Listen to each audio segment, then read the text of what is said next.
Assalamualaikum warahmatullahi wabarakatuh. Perkenalkan, saya Zulfadli Ulum dengan nomor absen 10 dari kelas 11 MIPA 2. Pada video kali ini, saya akan menyampaikan materi tentang sistem reproduksi pada manusia. Alat reproduksi dibagi menjadi dua, yaitu alat reproduksi pada pria dan alat reproduksi pada wanita.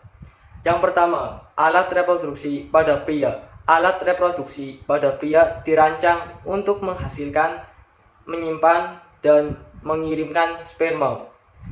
Sperma tersimpan dalam cairan yang terlindung dan bergizi, yaitu air mani. Alat reproduksi pada pria dibedakan menjadi dua bagian, yaitu organ reproduksi bagian luar dan bagian dalam. Yang pertama, kita akan bahas dari bagian luar. Sebagian besar alat reproduksi pria berada di bagian luar tubuh. Organ reproduksi luar, yaitu penis, merupakan alat kelamin pria yang juga berfungsi sebagai organ eksternal untuk urinasi. Penis terdiri atas 3 rongga yang berisi jaringan spons. Uretra pada penis dikelilingi oleh jaringan erektil yang rongga-rongganya banyak mengandung pembuluh darah dan ujung-ujung saraf perasa.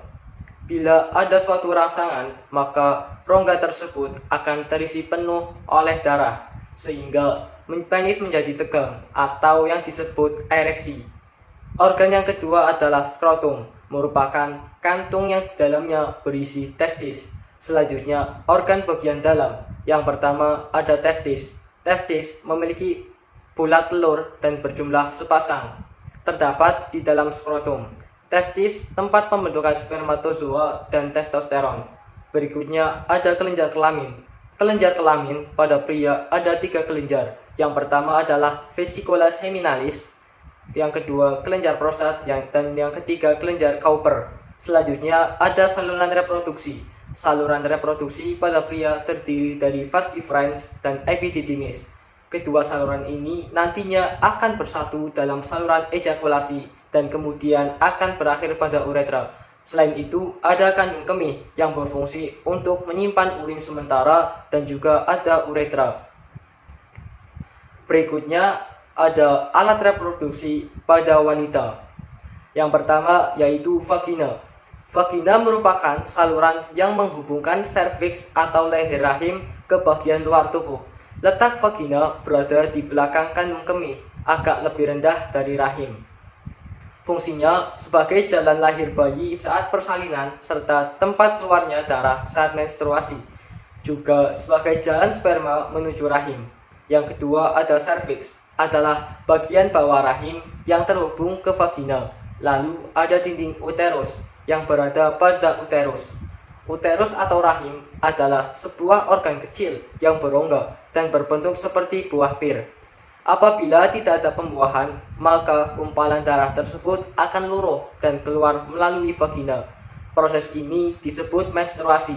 Jika terjadi pembuahan, maka rahim akan menjadi rumah bagi embrio untuk bertumbuh dan berkembang sebelum akhirnya dilahirkan. Lalu ada tuba falopi, yaitu 2 tabung panjang dan tipis dan terletak di atas rahim. Organ ini berfungsi sebagai saluran sel telur bergerak dari ovarium menuju rahim. Pada tuba falopi inilah terjadi pembuahan sel telur. Proses pembentukan sel kelamin pada pria disebut spermatogenesis dan pada wanita disebut oogenesis. Spermatogenesis dimulai dari spermatogonium yang bernilai 2N lalu akan bertumbuh menjadi spermatosit primer masih bernilai 2N. Spermatosit primer akan membelah secara meiosis pertama dan hasilnya spermatosit sekunder. Karena membelah, jumlah N akan terbagi masing-masing 1N. Lalu membelah secara meiosis 2 menjadi spermatid. Keempat spermatid ini akan berdiferensiasi menjadi 4 ekor sperma. Selanjutnya oogenesis dimulai dari oogonium, kemudian berkembang menjadi oosit primer yang nilainya 2N. Oosit primer akan membelah secara meiosis pertama yang hasilnya oosit sekunder dan badan polar. Oosit sekunder kemudian membelah secara meiosis 2, hasilnya menjadi ootid dan badan polar kedua. Kita akan dapatkan 3 badan polar. Ootid akan berdiferensiasi menjadi sebuah ovum. Fertilisasi dan perkembangan embrio. Pada fertilisasi ovum yang sudah dibuahi akan membentuk zigot. Zigot akan terus mengalami pembelahan sel selama 1 minggu. Lalu 2 minggu zigot membentuk embrio. 3 minggu membentuk embrio sesungguhnya. Embrio pada 4 minggu sudah tampak pertumbuhan mata dan telinga. Lalu embrio pada 5 minggu, pada 6 minggu, pada 7 minggu, 8 minggu sudah terbentuk embrio yang mirip dengan bayi. 9 minggu disebut dengan fetus. Fetus pada usia 12 minggu sudah terlihat seperti bayi, namun ukuran kepalanya masih lebih besar daripada tubuhnya. Sekian yang dapat saya sampaikan, semoga dapat bermanfaat. Wassalamualaikum warahmatullahi wabarakatuh.